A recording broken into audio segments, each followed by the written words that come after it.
Hello.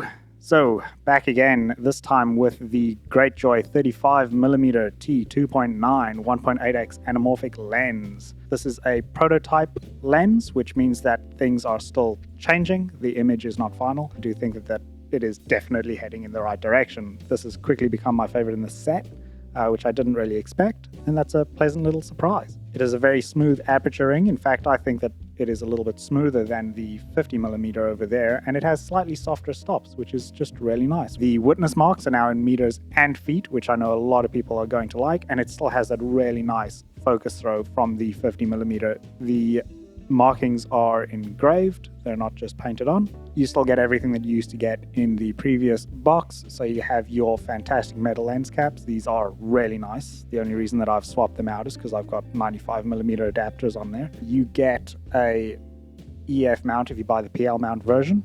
The EF mount, unlike the one that came with the 50mm, is now black all around, and they have lengthened the screws that come with it, which is going to make them harder to lose, which I do nearly every time I change the mount on the 50mm.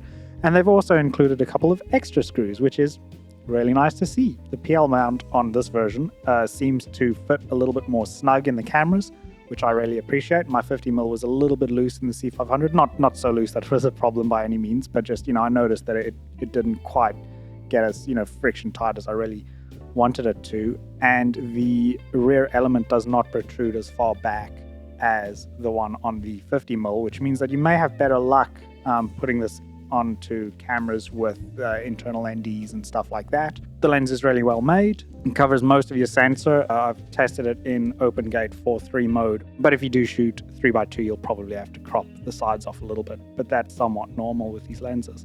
Practically no focus breathing, no squeeze change, and the color matches really nicely between the 50mm and the 35mm. This 50 is probably a little bit warmer in the mid-tones, and the 35 is maybe a little bit brighter overall, but nothing that you can't correct in post. Did a quick lens flare test. As you can see, the lens is quite hard to make flare. Now, again, I'll clarify by saying that this is a prototype. I don't know if that will change by the time the lens gets to you, but personally, I'm not really into a lot of streak flares, but you do get some flares if you're looking for them.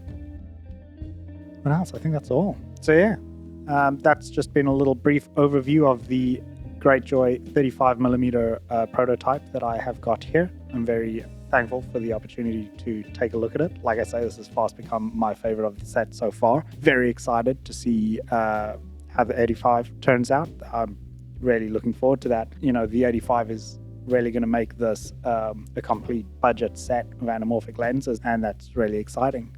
The other really exciting news is that Greatjoy have said that they are looking into making a 135mm as part of this set. So that is really cool. You're going to have a relatively affordable anamorphic set that ranges from 35mm, 50mm, 85mm, and then 135. That's really cool. That is going to be a very heavy lens case, I tell you. Anyways, till next time, hope you like the video.